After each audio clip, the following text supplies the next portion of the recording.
Good morning, everyone. Thank you to ECCA for inviting us. It's the one on top of you. Yeah, the very top. Yeah, fantastic. Thank you. It's a pleasure for us to be here and try and represent the views of SMEs and how SMEs are trying to tackle the challenges and reaping the benefits of the challenges of sustainability. We are a European organization. I'm based in Brussels. We are a representative confederation of national SME associations. This is our map. We were founded in 1990 in order to represent in the European Union sphere the interest of micro companies and SMEs of the construction sector. We represent all the construction trades from painting to general contractors, as long as they are SMEs. The construction sector, in a nutshell, I imagine you're familiar with some of these figures. The construction sector is alone the single most important industrial sector in Europe. It develops 9% of the EU GDP. It involves 3 million companies and gives work to 18 million people. This makes it a lot more important, a lot larger than, I don't know, the chemistry sector, the banking sector, the automotive sector. The sector is also definitely a sector of micro companies. 99.9% of all the companies in the construction sector are by definition SMEs. That means companies with less than 250 people. This is why we like to use the definition of micro enterprises, which are companies with up to 10 people.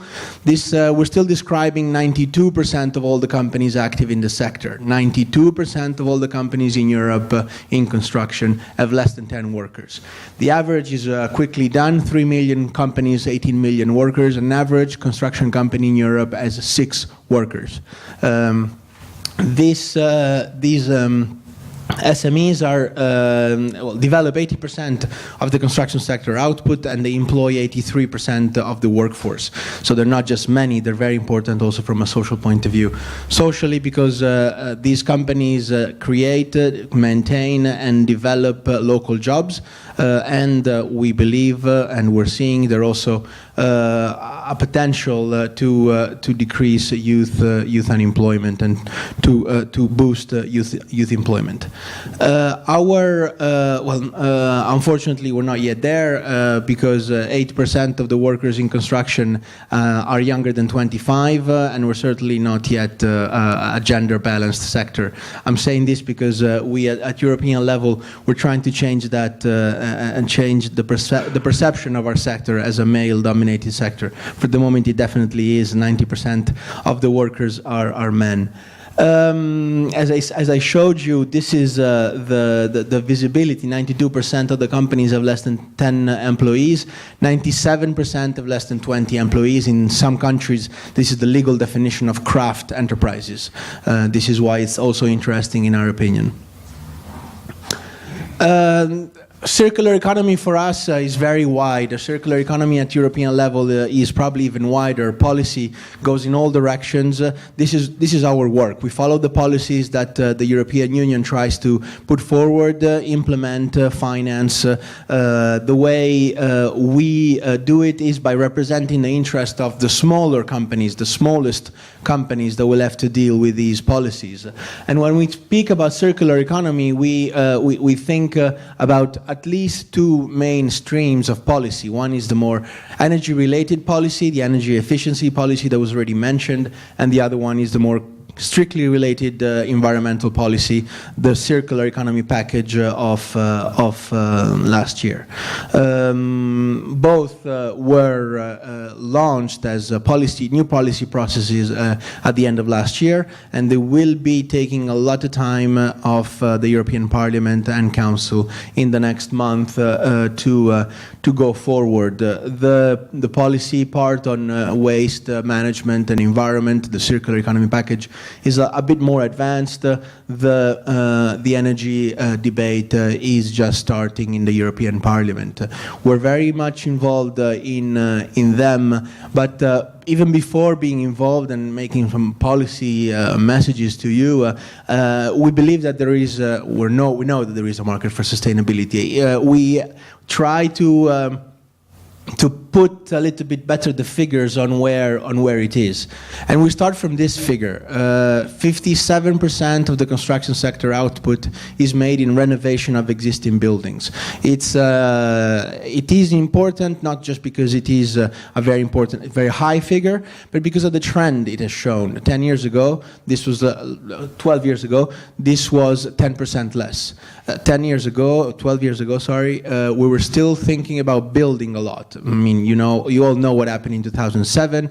Certain countries have built construction units more than other countries combined. So we know that the sector has changed, and now the vast majority of the output, of the turnover, is made in renovation.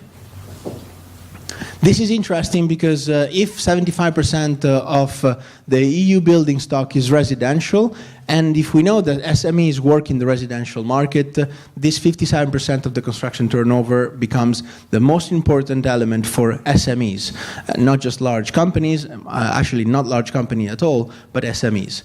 This is the energy consumption of the built stock in Europe. So residential buildings consume, of course, a lot more than non-residential buildings.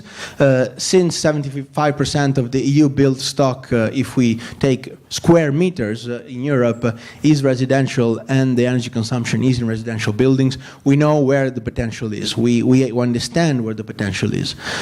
The energy renovation sector, the energy renovation in terms of building renovation is already a very important part of our sector. It produces 15% of the construction turnover. This is roughly 109 billion euros only in 2015 out of the construction turnover. This, in 2015, created almost 900,000 jobs in the construction sector. Of course, most of the time when a sector is in crisis, creating jobs may actually equate to keeping jobs, maintaining jobs, not firing people. And this is exactly what is happening right now. This is just the energy renovation sector. This is just the energy efficiency of buildings.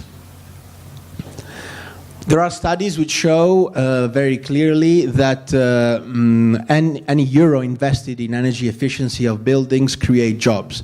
There is a study which I like to quote, which is from the Energy Efficiency Industrial Forum, which shows that every 1 million euro we invest in energy efficiency in the renovation market, we create 19 jobs at the European level. The market for sustainability is also here. Some of the pressures and some of the axes were mentioned in the presentation just before. I think there is another interesting figure about the construction sector. 35% of the waste generated in the EU is generated by the sector, by the construction sector.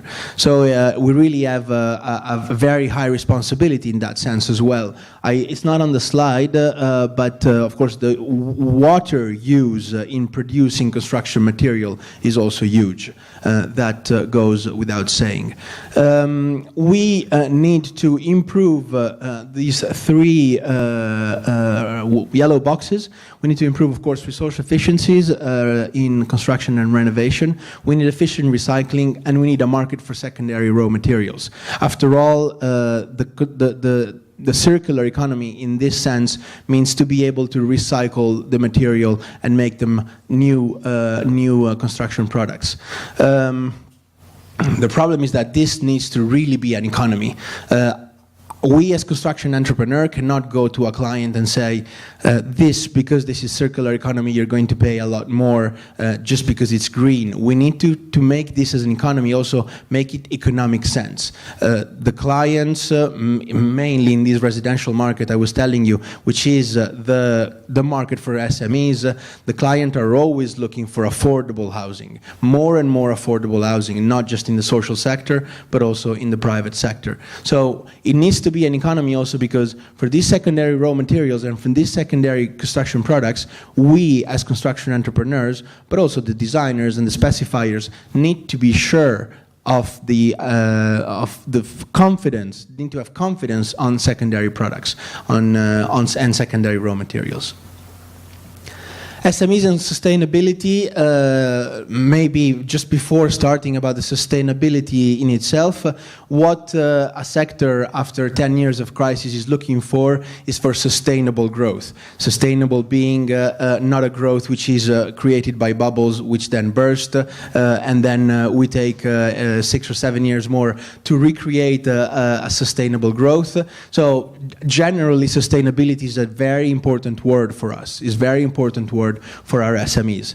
The general knowledge about sustainability is social, environment, and economy, and we believe that our SMEs, being at the local level, being closer to their clients, can also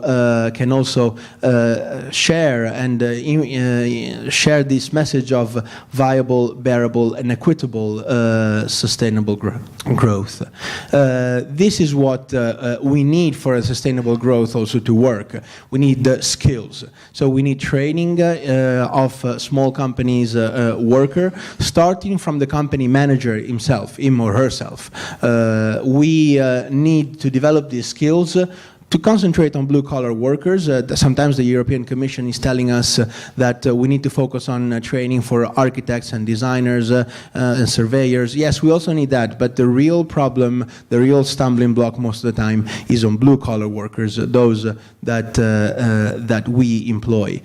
We need to reskill the workers, of course, as well, and this is something that we try to do also by delivering the interesting image of energy efficiency, of the renovation markets, of new challenges that the construction sector can give.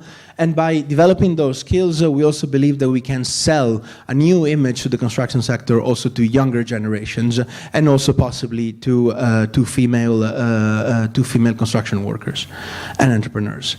At the end, we need ownership of the sustainability agenda. We need to feel involved in the agenda. This is our work at Brussels level, and we need to own this agenda by trying to change the paradigm with our clients. It's not really about higher upfront costs, because it's about savings along the value, along the history, along the existence of a building. We all know, on an average, our buildings in Europe exist for over 70 years. So we need to make that paradigm shift. It's not higher upfront cost, but it will be about long-term savings. This is the paradigm shift that we need, and the paradigm shift that also goes through understanding the value chain. For the moment, our sector is really in silos. Architects, engineers, construction contractors, construction material producers, we need a better understanding. We believe that we need partnerships between manufacturers and us as users of their products. We need a better understanding, and this is a two-way dialogue. It's not just about, I take an example, Wienerberger introducing new bricks to the consumers, us that put them on place, to put them on the sites. It's also about us to tell Wienerberger how their bricks are performing, how their, probably bricks is not the best example because there are other products which are becoming a lot more important the way they're installed. I think about high-performing windows. I think about insulating materials. I think about mechanized, some mechanized products that construction producers, construction manufacturers are putting on the market.